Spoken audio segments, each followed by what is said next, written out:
est souvent vu comme une ressource rare et précieuse. Bien le gérer devient alors une compétence indispensable pour être plus efficace et atteindre ses objectifs, tant du point de vue individuel que collectif. Pour ce faire, je vous propose de découvrir ce qui a tendance à nous en faire perdre, au travers des voleurs de temps de Dominica de Grandis, et refocaliser notre attention sur ce qui est vraiment important. Les voleurs de temps sont au nombre de 5. Trop de travail en cours, dépendance, travail non planifié, priorité contradictoire et travail négligé. Commençons par trop de travail en cours. Je vous propose d'illustrer ce premier voleur en utilisant le trafic routier. En effet, c'est lorsque l'on arrive sur une autoroute embouteillée que l'on sait que notre trajet va prendre plus de temps que prévu. La loi de Little nous permet de mieux comprendre ce qui est en jeu.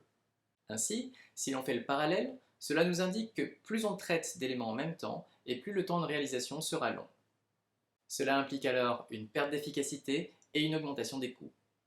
Pour combattre ce voleur, on peut visualiser notre travail et son processus de réalisation. On pourra alors plus facilement voir l'étendue de la situation. Est-on globalement saturé ou localement saturé?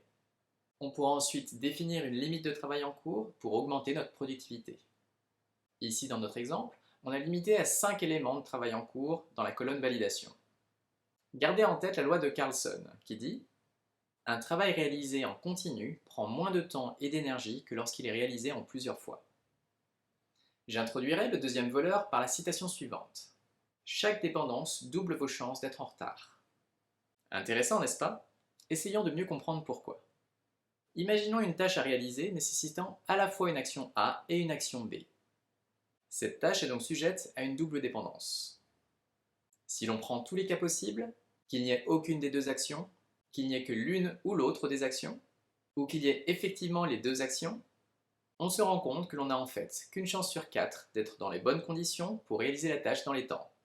Et il n'y a que 2 dépendances. Avec 3 dépendances, nos chances s'amenuiseraient à 1 sur 8. A l'inverse, on peut se dire que la bonne nouvelle, c'est qu'à chaque dépendance enlevée, on double nos chances de réussir.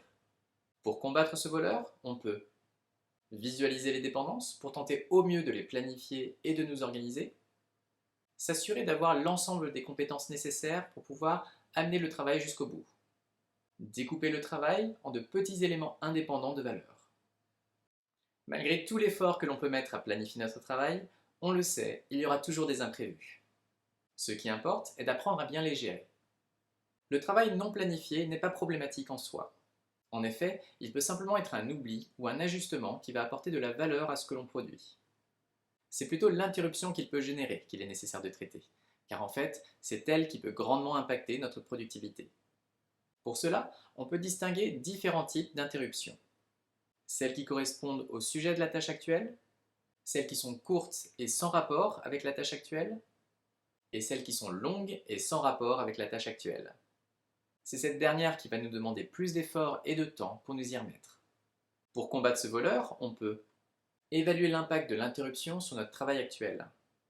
Préférer terminer que commencer quelque chose de nouveau. Visualiser le travail non planifié pour organiser et protéger l'équipe le cas échéant. Des priorités contradictoires peuvent nous amener à prendre trop de travail en même temps, et donc allonger nos temps de traitement. Cependant, que ce soit pour soi individuellement ou pour une équipe, il est important de comprendre que beaucoup de choses peuvent être importantes, mais seulement une peut être la plus importante. En tout cas, à un instant T. Pour combattre ce voleur, on peut prioriser par élément finissable, donc suffisamment petit, plutôt que par groupe d'éléments. Définir une boîte de temps pendant laquelle la priorité ne changera pas. Bien évidemment, plus votre contexte aura tendance à changer et plus votre boîte de temps devra être courte. Visualiser la ligne d'engagement et terminer ce que l'on a commencé. Dans un contexte où tout bouge très vite, le court-termisme du temps et du coût a souvent l'avantage. On peut alors avoir tendance à mettre de côté les tâches difficiles ou celles considérées comme importantes mais pas urgentes. L'automatisation, les mises à jour ou la maintenance en sont de bons exemples. Le problème est que cela s'accumule. On construit alors une sorte de bombe à retardement qu'il devient de plus en plus difficile de désamorcer dans le temps. Pour combattre ce voleur, on peut visualiser le travail négligé en indiquant les temps d'attente ou en matérialisant son accumulation. Commencer à jeter, car comme un fruit pourri, le travail négligé prend de la place, vieillit, ramollit et sans mauvais. Pour récapituler, le temps est une ressource précieuse qu'il est important d'apprendre à gérer. Nous avons découvert 5 voleurs de temps. Trop de travail en cours, dépendance, travail non planifié, priorité contradictoire et travail négligé. Les visualiser est une bonne première étape pour apprendre à les contrer et devenir plus efficace.